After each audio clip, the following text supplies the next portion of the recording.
Keegan Longira, adventurer, motivational speaker, world changer. You're about to join Keegan on his incredible cycling expedition from Cairo to Cape Town. Relive with him every moment, encounter, and emotion of this amazing journey. This series is available in both audio and video. So this was New Year's in the air. How does that rate as your New Year's experiences?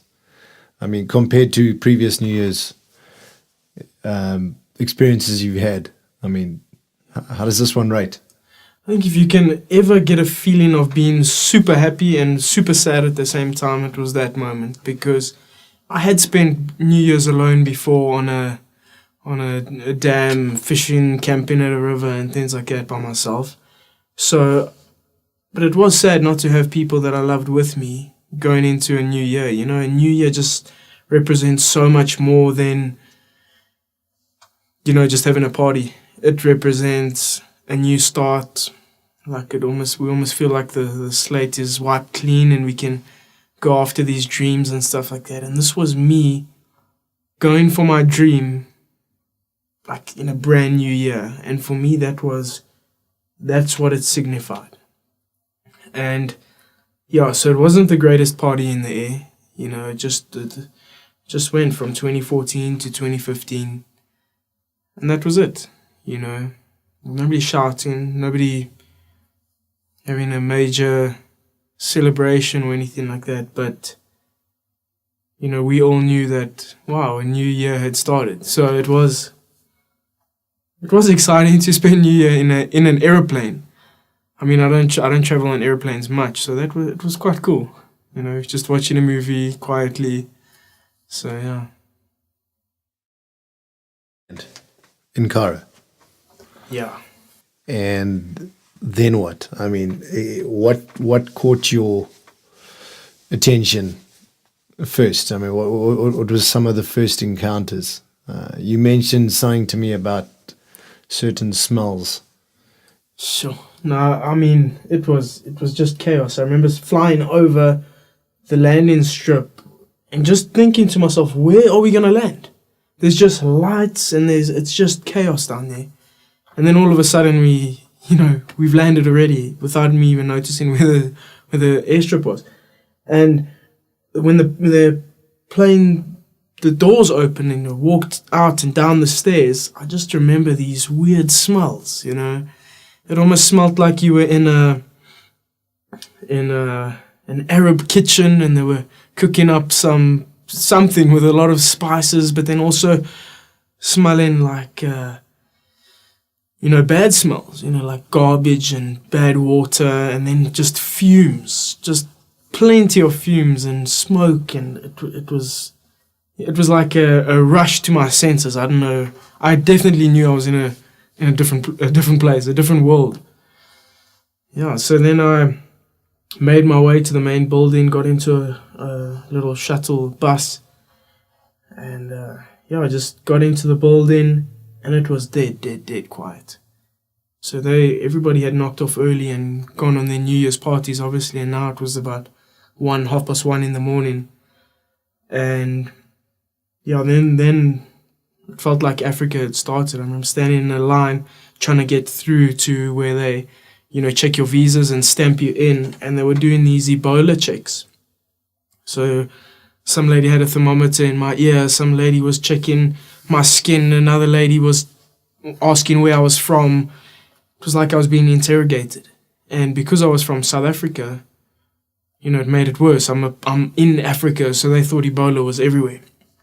And got checked eventually, and then got through, and then I was waiting on my bags to arrive on that, you know, the round conveyor belt in the airport, and there was a couple of people standing there, really quiet, music playing in the background, and just really peaceful. And got my bags, got my voucher from it was folded inside my passport of a taxi, and like a hotel voucher that had been booked online before I left, a hotel right near the Cairo Tower, which is a quite a historical place in Egypt.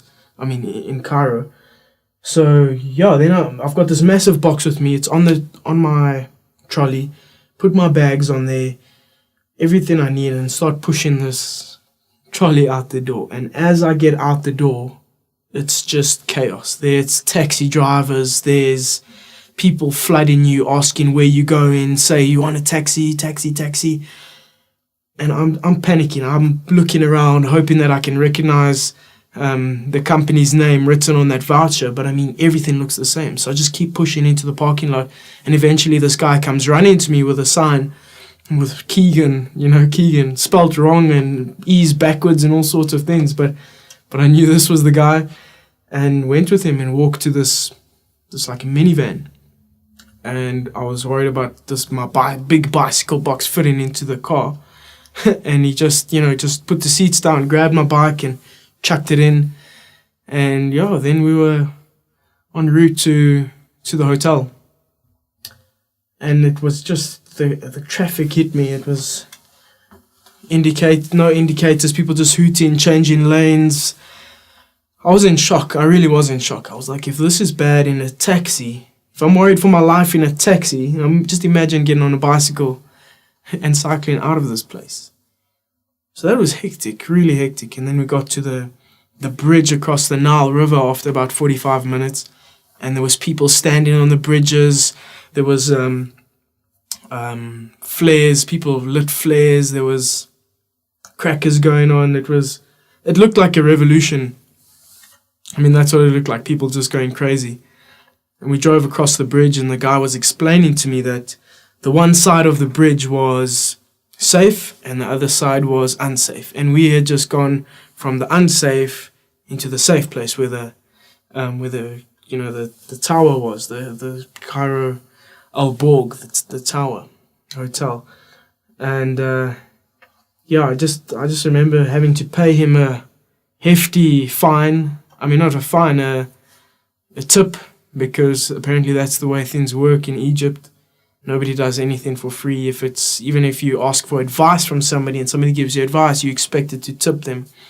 So I don't want to get into trouble. I'm new there. I don't know how much money I'm handing out. I've got a couple of Egyptian pounds with me. And if it worked out, I've probably given the guy like a 300 Rand tip. So I was quite upset about that. And entered the hotel. And I mean, this place was beautiful. Felt like I was back in South Africa. Going into the hotel, lugged my bag, past reception, everything had been paid for before I'd left by a sponsor. Into the lift, up, and then to my room. Now it's about 3 a.m, couple of hours sleep, and I'm up again. So yes, it was quite stressful, knowing how little time wasn't on your side. So you wake up. Well, what time? If you got into bed at 3 a.m, what time did you wake up? Sure, if my memory serves me correctly, I was probably up at like 7, like 6 or 7 in the morning. So you only got a 3 or 4 hour sleep, and now it's time to start the journey. I couldn't sleep. I was just thinking about what was to come, and then just the prayer sounds, the Muslim prayer calls and things like that in the morning. You can't sleep through that. It's not just one mosque. It's just all of them, all over the city. So it sounds like I hope this doesn't sound like bad to the Muslim religion, but I mean, I love the Muslims, and the Muslims were the most friendly people to me on this trip. But when in the movie I Am Legend, when he's closing up his house and he's sleeping in the bath, and it's just chaos outside with all the zombies and creatures running around and all the screams and that, for me, that's what it sounded like. It was just this prayer mixed with this prayer mixed with this prayer, and it just sounded like one big shout, and it was frightening if you've never heard something like that before. So there I was waking up to this, and then I had like another hour or so, and then I was up. Then all the planning started. I had to take my bicycle out of the box. It's turned upside down with newspapers on this fancy hotel floor, and there I am building a bicycle. I remember taking a couple of pictures of the tower, the Cairo Tower, which I could see. And I just remember it being really cold, really, really cold. It was winter there, obviously, in January. And then I logged on to the hotel's Wi-Fi and started sending all these messages on Facebook to contacts I'd been given in Cairo. And a lot of them came back to me, a lot of them never have. But then I just built the bicycle, started building, and whenever I got a reply from somebody, I tried to call them on the phone and see if we could meet up and they could give me some advice or something like that. Yeah, sure. So I get this reply on a site called Warm Showers. And Warm Showers is basically a site for cyclists and travelers who want to stop in a town and not pay for a hotel and just go stay at somebody else's house who's also on this site, who can stay somewhere across the world when they travel. So this guy replies to me and he says, in his broken English, basically says he'll meet me at the hotel at 9 o'clock in the morning. Now I've realized what I've done. I'm freaking out. I'm like, this guy, I don't know who he is. You know, Muhammad, that's all it is. So I get dressed in my brand new jacket, Cape to Cairo jacket, or Cairo to Cape Town jacket rather, and go downstairs, and I'm just waiting. I'm having a coffee in the reception area of the hotel, having a coffee, looking over my shoulder, making sure nobody, is going to kidnap me, throw me in a taxi or something like that. And in comes this guy dressed in like this long black robe and a beanie on his head, big beard, and walks straight up to me and he points at me and he says, "Keegan." And, I get up and I'm like, "Yes, Keegan." I shake his hand, and obviously I see he's got a couple of maps and that in his hand, and he puts it on the table, and he doesn't even ask me where I'm from, what I'm doing. He just starts explaining, to this town, to this place, to this. And I just got to keep up. I'm trying to make notes. I can't even get the spelling and the pronunciation of the words right. And so when then things settled down a bit, we got chatting into things he had done, and he had done a trip from Cairo to Khartoum in Sudan. So he had known that road quite well, and what a guy to get advice from. And we chatted for a little while. He gave me the best advice, and he said that the road to definitely go on is the road across the desert, and I think it's called the Ain Sukhna Road. So that road goes out of Cairo, across the desert towards the Red Sea. So we agreed that would be the route I would take. And I just remember him being in awe of cycling past Khartoum in Sudan. He just couldn't understand how somebody could go past that. That was his limit. He had been there. He couldn't figure out, how somebody could go past that or why they would want to. And I remember the big thing I needed was a SIM card, obviously. I'd been using the hotel phone, and I needed a SIM card to get in contact with everyone, write my blogs, put pictures on and things like that. So Mohammed says, okay, well, let's go to Tahrir Square and we'll get the SIM card for you. Okay, so off we go across the bridge. And I remember the taxi driver saying that this side of the bridge is not the safest place to be, but I trust Mohammed. He looks like a good guy. And there we are. And things just get crazy. It's taxis. There's people bumping you in the streets. There's washing lines over old buildings that are broken down. There's bullet holes in walls. And I asked Mohammed, listen, talk to me. What this place doesn't look great. And he started to explain about the Egyptian revolution and how they had overthrown the government from that place in Tahrir Square. The people had risen up, walked a couple of blocks, and just overthrown a government. And he was so proud about what he was saying, and the buildings that they had burnt down, bombed, shot at was still there in the state. They hadn't repaired them or anything like that. So it was quite fascinating for me to walk past a place that I watched a couple of years ago burn down. So there I was, and it was almost like, I remember having my silly comments about Egypt and the revolution that was going on, and just standing there at those steps, I was blown away. And then obviously the mission was to find a SIM card. So off we go into these alleys. I don't even know which way the traffic was going, and walk into a shop. And I remember it was a replica of an Apple shop, but the logo was all wrong, and iPhone and Apple was all spelt wrong and things like that. It was quite a joke, but I mean, to them, this was the shop to go to, but in the worst area in Cairo, probably. So we got the SIM card, and the guy asked me for my passport, and so I take my passport out and I give it to him, but I'm stressing about every single thing I'm giving him. If I don't have my passport, it's finished. You know what I mean? I can't even get out of Egypt, let alone all the other countries I want to go through. So he takes my passport, goes to the back of the shop, comes out with a SIM card, puts it in, and then it just starts. They just start speaking their language, and I don't know what's going on. Eventually, I get my passport back, and then he asks for my phone to put the SIM card in, and it's my brand new iPhone.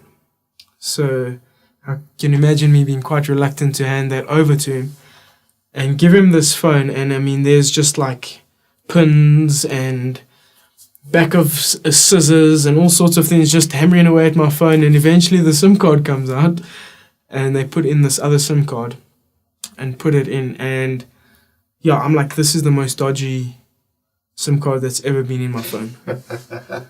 So I put it in, put the phone on, register it, and go back to the hotel and, say goodbye to Mohammed and thank him for all the advice that he's given me. And back in the hotel, I get this phone call. First, I get an SMS about an illegal SIM card. So I'm looking at this phone and I'm like, what? I'm going to get locked up. And I'm reading, and it goes from a bit of broken English to fully, I think it's Arabic. And, I'm just reading this, and then the phone rings and I'm answering it, and there's a lady shouting at me from one side, and the people asking me about registration and passport number and this, and where did you register it? Who's the guy? I'm like, I have no idea who the guy is. Some guy in Tahrir Square registered my SIM card for me. And then eventually the SIM card got cancelled. But I mean, that was my first experience of Egypt and Tahrir Square. Now I don't have a SIM card. I don't have any way of communicating with somebody. And I'd wasted all my money buying this SIM card that was fraudulent, SIM card. So for me, then I got back into the hotel and got a message from a girl called Salma. And oh man, I just get such good memories from how much she helped me. Salma is a Operation Smile volunteer, and she volunteers all over the world. And I remember Salma, she had work, so she came at about 5:30 in the afternoon, freezing cold still, and I needed to pump my tires on my bicycle. Now my bicycle was already built up, ready to go. Took the wheels out of my bicycle, ran downstairs to meet Salma, got into her little car, and off we went to a petrol station. Got the tires pumped, and Salma was really very well educated, so we spoke a lot of English. And then we decided we'd go for a coffee, which we couldn't find. So we had this chai tea or something like that instead. And I remember just sitting at the coffee shop with her, and now it's dark. I mean, now it's dark, and the Cairo traffic is going crazy. And then that fear again. I've been so busy during the day that I haven't been scared. That fear of the next day starts to eat at me a little bit, because now I know that the next day I'm leaving on my bicycle. And I just can't explain that fear that I had sitting at that coffee shop with Salma and just trying to get everything done in the last minute, trying to organize a taxi driver to make sure I got out of the city okay, to getting a SIM card, to drawing money, to making sure that I went on the right road, to all of those things. And it was just like a panic, And we finished up, paid the bill, back across Cairo to the hotel. And I spent a couple of hours trying to get the SIM cards right in the lobby of the hotel. And her registering and phoning people and trying to cancel the other one and making sure that I'm not on any wanted criminal lists and things like that. But eventually she sorted it out for me, and I'm so grateful for. I mean, Egypt would not have been the same if it wasn't for Salma. And so we were in the room, and I get this phone call from the reception. Pick up the call, And very polite gentleman, just asking, and what he asked was, is there a girl in the room? And I said, yeah, there's a girl. Selma's helping me. I'm leaving on this trip tomorrow, getting everything sorted. And he said, sir, the girl has to leave immediately. And I said, no, we're going to be 10 minutes. Just relax. Just charge in the phone. Then we're going to be downstairs and then she's going to be gone. And when I said that, there was a bit of like almost unbelief in his voice. He's like, almost, how can somebody question? This is a rule. And I gave the phone to Salma to speak, and they started speaking Arabic. And Salma was furious. She put down the phone. She, grabbed everything and walked downstairs. And they had this massive fallout in front of reception. And after about 5 minutes or so, when everything had calmed down, I was speaking to Salma, and Salma said that they had actually thought she was a prostitute, and she was in the room. And I was blown away. That was my first glimpse of the Egyptian culture, the laws that they had in place, and just the real closed-mindedness that can, and that countries have. Sure, and for me that was an eye-opener. From coming from a place like South Africa where everything goes, to being at a place where if you caught, Muslim country, even drinking alcohol and things like that, you're in big trouble. Big trouble. So yeah, eventually, Salma and I said goodbyes and exchanged numbers just to get in contact with the taxi driver for the next day. And off she went. And I went back to my room, closed the door, traffic going outside, hooters, chaos, shouting, and had to get some rest for probably the biggest day of my life the next day. But how are you feeling at that point? I mean, now laying down your head to sleep, probably for the last time in this really nice hotel before the actual trip on the bicycle starts. I mean, that suspense. I mean, what were you feeling? What were you thinking? I filmed while I was in the room, I had my GoPro and I filmed myself talking and just trying to explain the trip and getting some video footage of the Cairo Tower, because that was obviously required for the record, the Guinness World Record. And I had to cut every single video. I would just start speaking, and eventually it would just all get too much and I'd just start crying. And I look at those videos now, and it's just, I had no idea what was coming. Absolutely no idea. I was terrified. Man, it's the scariest you've ever been times 50.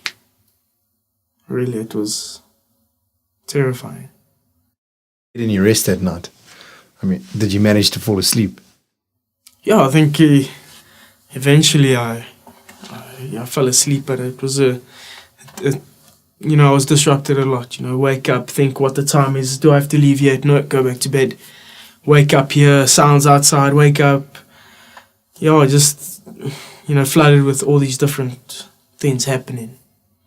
So I did get some rest. Keegan, if we can just backtrack here for a moment, did you have your route organized for the next day, going to bed, or was it a case of just waking up the next day and going? I had a rough idea of the direction I needed to go on and the roads that I needed to take up until, it would be quite complicated inside Cairo, and then eventually when I got out of Cairo into the Ain Sokhna road, then it was all through the desert, so that would be fine. But it was quite tricky plotting the route, but I did have a route, a rough idea of where I wanted to go. And there was going to be a taxi driver behind me for the first couple of hours while it was dark, just to make sure that I got outside of Cairo and that I was on my way. And who arranged that? Salma. Yeah, Salma had a connection with some taxi driver. Yeah, so that was quite nice of them to organize that. So that was the end of the 1st of January 2015. That was the end of the 1st of January. To find out what happens next on this amazing journey, go to www.keegan.co.za to purchase the next chapter.